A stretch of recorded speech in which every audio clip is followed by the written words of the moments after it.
All right. Wait for it, and we're live. Hey, all you crazy sci-fi and fantasy fans, it's time for your daily dose of shenanigans over here at the Blasters and Blades podcast. Just a couple of nerdy veterans and one chaos coordinator geeking out over our science fiction passions and fantastical fantasies. A place where magic is king, the sky is the limit, and space is the place. We are the podcast that puts the fun in dysfunction. So without further ado, today's episode is another short interview about a short story, and we're here to talk about the Deadly Flames Dragons in Combat Anthology, which is the 11th in a series by Bayonet Books and yours truly. Today we have Alex Quintana, and I know you told me how to pronounce it, and I got it wrong. So how do you say your last name? First name Axel, last name Quintana. Quintana. Okay. Can you introduce yourself to our listeners and viewers at home? Hi. I'm Axel Quintana. I said that already, but student writer. I'm only 27. Currently working on my master's degree at FAU in the English Writing and Rhetoric program, and this is the first story I've ever published as a writer. So this is a big achievement for me. So, yeah. Congratulations! You got to start somewhere, and we're glad it was with us. So don't quit though. You got more stories in you. I'm absolutely positive. So how did you get into writing? Was that something you've always wanted to do? Basically read a lot of comics, and eventually I thought to myself, I want to write a comic. I want to write stuff. So I wanted to become a writer as a result. Yeah. So yeah. Absolutely. Are you trying to write for some of the bigger properties, or do you want to create your own comics? Both. I mean, I want to write my own stories, but also I would really love to write a Wonder Woman story. Cool. Are you going to go with the classic or the reimagining that we saw with some of the newer movies? I think a good mix of modern but also classic, because I feel sympathy for the character, because a lot of writers tend to kind of ignore the history and the more obscure characters, and I feel like it'd be cool to reinvent them and bring them back. After all, you don't ignore Batman's classic rogues gallery. The least you could do for characters like Wonder Woman is sort of help uplift her past elements. So that'd be cool to do. Absolutely. So with the Wonder Woman, what is it about that particular frame? I mean, I know we're going a little off topic here, but I'm curious. So what is it about Wonder Woman that you like as a franchise of all the ones that are out there? Let's see. No, she's a cool character, and plus, I think it's the underappreciated part, because I read into it, and she has some pretty cool stuff and characters. Like I love this underappreciated villain called Angleman. His first name's like Angelo or some type, and he's like he has this triangle thing that can warp perception and physics, and it's such a cool thing, but he doesn't appear much, especially in group story, and you find out about those little details, mythologies, and you're thinking, man, this is really fun. More should be done with this instead of yeah. Absolutely. So I figured to get a kick out of this. Air Force did this overseas as a joke, and it's kind of floated around as a meme. This is taken at the plane graveyard, and they created this display. And it doesn't zoom in well, but if you look, the plaque where it would normally say what the vehicle is, it's got the Wonder Woman sign. I see it. I get it. That's funny. Whenever that comes up, whenever people talk Wonder Woman, I instantly remember that, because that actually happened in Iraq when I was there at there was one. I'm sure it's not the only place they've done it. But in one of the captured Air Force bases that Saddam had used, a lot of his old MiGs were grounded, and somebody had set up a display like that with one of the ladders, and the Air Force had time on their hands, and they had a sense of humor. So, I mean, it's been done elsewhere, but every time people talk about Wonder Woman, the old versus the new, because the Invisible Jet didn't make the new movie. It did in the second one, sort of. Did it? I don't remember it, but I'm not saying you're wrong. It's been a while. It was 1984. I know they Diana and Steve got into a jet, and Diana used magic she knows out of nowhere to turn the jet invisible. So yeah. Okay, well there you go. All right, so now we'll get back on topic. Although when you have your first novel out, we're definitely going to have you back, and we've got future panels. And I gave you offline how to find our open calls where we discuss nerdy topics, and we'd love to have you back. So with that, we do have to ask the religion questions. Are you ready? Okay, I thought of a dragon movie I watched and loved. How to Train Your Dragon. That's a great movie. I loved watching that as a kid. And I love the sequel. Yeah. Yeah. Okay. Did you have a favorite dragon? Man, I'm a bit basic. Toothless is really cool. It's like he's like sleek.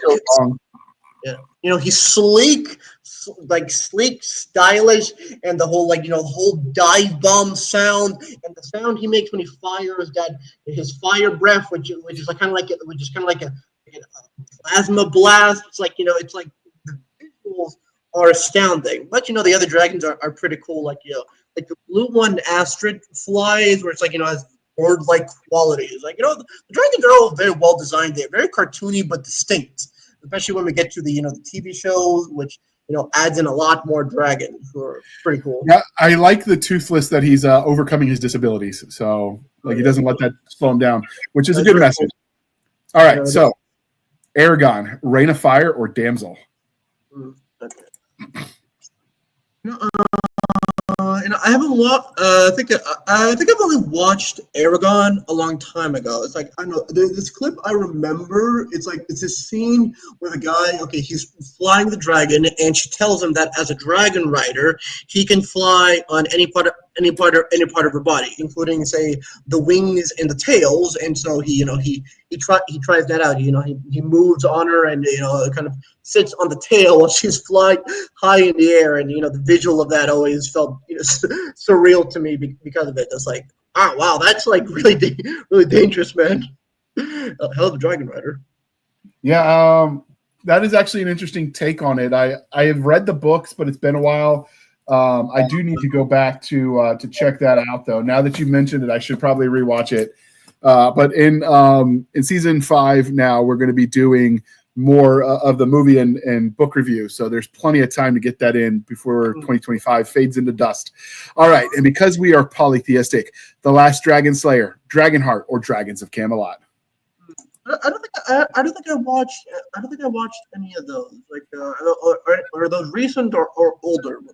Those are older ones. I know I'm showing my age, but Dragonheart has Sean Connery in it, and you can't go wrong with Sean.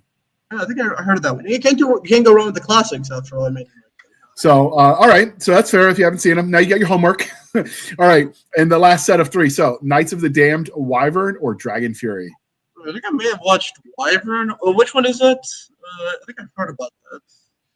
Yeah, they're newer ones, but they're all good. So you can't go wrong guessing any of them. All right. So, other than How to Train Your Dragon, were there any dragon properties that you really like since you haven't seen some of these ones? I have to think about it. It's like I know I've seen them, but they don't come to mind. Can't think of any. Dragon movie. Oh yeah, I remember. Okay, not a movie, but I remember the 2000s cartoon of Teenage Mutant Ninja Turtles. I do. Yeah, the 5th season, which had them fighting, going all mystical. They get mystical weapons. They fight the Demon Shredder. They get dragon transformations. All the 4 turtles, they become dragon turtles. And that always blew my mind as a kid. That was one of the most awesome things I've ever seen. Yeah. I don't remember that, but I mean, I've watched it. My kids watched it at that one because 2000 I was not at the age I was watching that. But yeah, that's a good one. And I hadn't seen that, so now I got my homework too. So we all got work to do today, it looks like. It's interesting. And they retain, the turtle aspects while also being dragons. So they have like shells. And I think Donnie's transformation has like 2 tails instead of legs. Well, Mikey doesn't have wings. So it's like, again, it's interesting how distinct each of the turtles are in their dragon form. Yeah, that's definitely worth checking out. And my co-host will probably, because he's a huge Teenage Mutant Ninja Turtle fan, is probably going to lambaste me for not having known these. But all right. So we did promise you, dear listener, a short story or short interview for a short story. So if you didn't notice, we've been talking a lot about dragons because we're here to talk to him about his anthology. So I'm going to fail miserably at my movie trailer theater voice guy, but I'm going to read you the description of the book, dear listener, so you know what we're talking about. So prepare for a fierce battle as you step into a world where dragons clash with courage and ferocity. In the 17 gripping tales, heroes rise and fall, face fire-breathing foes in epic confrontations. Each story unravels a unique conflict, from desperate towns defending their homes to warriors seeking vengeance. Meet the brave and the foolhardy, each with their own motives. Discover the price of power and the cost of survival. Will they conquer the flames, or will they be consumed? Dun, dun, dun. Join the fight. The dragons await, and the stakes are deadly. So with that out of the way, within that lovely collection, what was your story titled? Curse of the Scaled God. Okay, that is a very definitive title. Could you give us it's definitely harkens back to some of the classics. Could you give us a synopsis of your story? Obviously, no spoilers. We want them to read it, not listen to us. Okay, let me find it on the book. Okay, yep, got it. Okay, here it is. 7 warriors known as the Rout slay the mighty dragon Pharaoh. A battle hard fought, but with no one dying. With their victory, the seven, Wolf, Bale, George, John, Isolt, and Turin, led by the mighty Sieg, have access to Pharaoh's immense cave of treasure and plan to pack up everything there. Their celebration is cut short as Sieg discovers a strange mystical ring, beginning a slow process of the group descending into chaos. Each night, Sieg is faced with nightmares of a flaming beast escaping an endless sea of black shadows, and during the day, she becomes too lethargic to move or feel. All while discord befalls her group, argument over what to do with the treasure, old grudges coming to a head, things are getting violent, and Sieg feels unable to deal with it. Sorry, that's my dog. Could the monstrous dragon be pulling their strings from beyond the grave? Yep. That's the one. You heard? Oops, I muted myself. I happens. Boomer moment. All right. So is this a singular POV, or do you have multiple POVs? I think it's from what I remember, it's from the POV. It's kind of like a mix of third person and the primary POV is from Sieg's perspective. So it's kind of like I know it's sort of following her a bit as she kind of reacts to everything. So yeah, I think it qualifies. Yeah, so. Okay. So how would you describe Sieg then? Stern. Stern. Sorry. Okay. Stern, stoic, serious, very professional.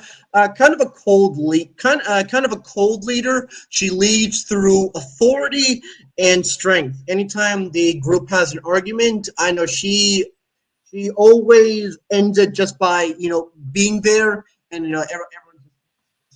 everyone just want to piss her off. Okay. So what was the inspiration for your story? I'm not sure the exact inspiration. It's sort of I know it just kind of came to me from wanting to write sort of a thrill, kind of like a sort of a thriller. Like yeah, it's like they win. I know they get the gold, but I know something happens and they have to deal with that. So sort of thing. Yeah. So you like the Pyrrhic victory, huh? I thought it'd be cool to do. Yeah, it's like Absolutely, it's a classic for a reason. So, what is it about a thriller that you really enjoy as far as storytelling? And it's kind of like you ever seen Hateful Eight? I have. Yeah, it's kind of like I know. It's like there's this group of people. They're all together in this close location, and it feels like they're gonna kill each other, but you don't know who's gonna do it or who's gonna do it first. So yeah, there's that and why there's that oncoming mystery from whether a group of volatile personalities is gonna blow up or not. Okay, so is this set on an alternate fantasy world, or is it on Earth Is it like in the past with dragons? Like, what would you say the setting is? Yeah, kind of like a general fantasy environment. So I guess like say D&D classic. I guess it's like it's like kind of, the setting isn't described too much. Basically, and they fight a big dragon, and most of the time is spent in his cave base. It's like okay, it's basically like you say, it's based off Lord of the Rings, Smog's whole treasure palace. So it's like imagine they like a whole story set on them trying to evacuate all of Smog's treasure. Okay. That was a Hobbit. That was the Hobbit. Sorry. No, I'm familiar. I'm tracking, but it's good we pointed out for anyone that didn't. So would you say that they were fighting with like modern weapons, or were they the standard fantasy sword and shield kind of thing? Sword and shield. Sieg uses classic sword. Wolf is a spear user. You don't have to. Yeah, John is a mage, and Bell is like a rogue, so he uses knives. So you leaned into the standard D&D type tropes. That's cool. It just gives the readers a chance to know kind of what they're looking for. So since we promised this short, I will deliver, dear listener, even though I've got the gift for gab and I can talk for hours. So for this one, if you could live in this world that you created where the dragons are real, would you go there? Probably not. It'd be really dangerous. And I'm not sure I could qualify as a warrior who doesn't get himself killed. Yeah, most people's answer is yes, but with enough plot armor. That's the caveat. That's the caveat. Always have the plot armor. Yeah, it's most of the time to make the stories compelling enough. You put the people in very dangerous situations that you probably wouldn't want to actually experience in real life. Do you think you're going to come back to this story to tell more with it? I know you're just spreading your wings, so to speak, with your writing. Well, maybe I can maybe do something more with the characters if I want to. I can always do more with the characters if I want to fall back. Like they're not very well developed, but I like the group composition well enough, and I like to name the route, which is actually the title of a book I'm writing. So I just really like that name. That's a Warhammer 40K reference. So yeah. Okay. So you like the team dynamics in a story? Would I be safe to presume that you're leaning more towards fantasy in addition to the comics? Yeah, it's like that's basically that's the main thing with the story, because like the battle's done, it's sort of more just them interacting, and sort of like so the tension comes from personalities, like say these two characters who have a history where they're like they argue a lot. There's a lot of hate, and it boils over into serious confrontation within the story. Okay. There's nothing wrong with it. I enjoy the good team dynamic as well. I think if you get too deep into it, that's the difference between a hero's and a heroine's journey, is the solo antagonist versus the team. But all right, so we did promise you short, dear listener. So that sounds like an interesting story. I'm definitely going to bug the publisher so we can try to get some audiobooks, because I want to listen to this, and I do almost all of my reading exclusively through my ears because of the head injury. So this is definitely one that has me interested, and I want to check it out. But before we end this, dear listener, this is the part where I remind you to please be kind and speak your mind on the reviewing platforms. Your reviews help the right readers find the right book, so do your part. And when you review anthologies, it's really important. If there are any that stand out to you, it doesn't hurt to shout that out in the comments, because anthology authors, generally it's they're either super established or they're at the beginning of their career. In the middle, they tend not to do as many short stories, and so if you shout it out and it happens to be a new author, they will love you forever, and they might even light a candle for you at church, who knows. And with that, Axel, how can listeners find you on your social medias? Have you set any of that up yet? I have a Bluesky account. I haven't used it yet. I haven't made a post on it, but I have it. So it's like World Prime is my tag. So yeah, it's a picture of like Tarn from the new Transformers 1 movie. No, Megatronus. Yeah. Nice. And we will link to it, dear listeners, so you don't have to remember. You just have to click. You can find us on our link tree at linktr.ee linktree / Blasters and Blades podcast. Again, linktree / Blasters and Blades podcast, where we link to all the things, the BitChutes, the Rumbles, the TikToks, maybe the Twitters, or Spotify account. We have our Blasters and Blades Facebook group and Facebook page. We have our email, Blasters and Blades podcast @gmail.com. Again, Blasters and Blades podcast @gmail.com. For professional purposes only, people save the shenanigans from out of Stabby Stab over there on the Instagram, Twitter, and the email. You could support the show over at buymeacoffee.com /author J.R. Handley. Again, buymeacoffee.com /author J.R. Handley. Be sure to put in the comment section that it is for the podcast, and I promise I will keep my co-hosts duly caffeinated. They will drink that coffee brand coffee till it flows out of their nose, people, and then we'll film it, and we can all point and laugh. Speaking of coffee brand coffee, we have a link in the show notes. Use the code PODCASTGRUNTS. You get 10% off. We get a little bit of a kickback. It's a win-win, people. And by the way, you're shopping local, so that's even cooler. And with that, I will say thank you for spending some of your precious time with us. For my crazy co-host, I am J.R. Handley, and this was the Blasters and Blades podcast. We'll be back next week at the same time. We'll indulge our love of nerd culture, cheesy jokes, and all things that go boom. All right, Axel, thank you for coming on. We definitely want you back. I gave you how to find us for our open calls. We have lots of topics coming up that might intrigue you, and I look forward to you coming back and getting nerdy with us. Can I say one fun fact about my story? One last thing to end this on? Absolutely. Okay, all the characters' names are based on dragon slayers from various stories. Can I list the references? Absolutely. It's on topic. Go for it. Okay, so the leader Siegfried from the Legend of Siegfried, Beowulf, George from the Legend of George. Bel is from the Greek myth Belpharon, I think is the full name. Iseult is from the Camelot legend Tristan and Iseult. Okay. Tristan and Isolde, but the main character isn't Tristan; it's his love interest Iseult. And Turin, I think that's I forget the specific, but I think it's a Lord of the Rings character. Okay. I love coming up with the names. That's like that's probably my favorite part. Just names of the characters.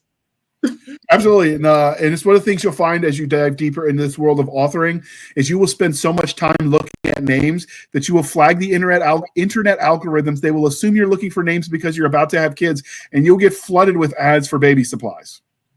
It's the funniest thing. Like I just laugh. At this point, you could just block the various companies, but you trigger all the search history like new parents, so you'll start getting ads targeted that way.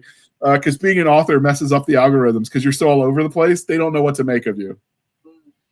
And with that, for real this time, we're going to hit the end button. People, thank you for sticking with us. We had a lot of fun, and we hope to have them back. Wait for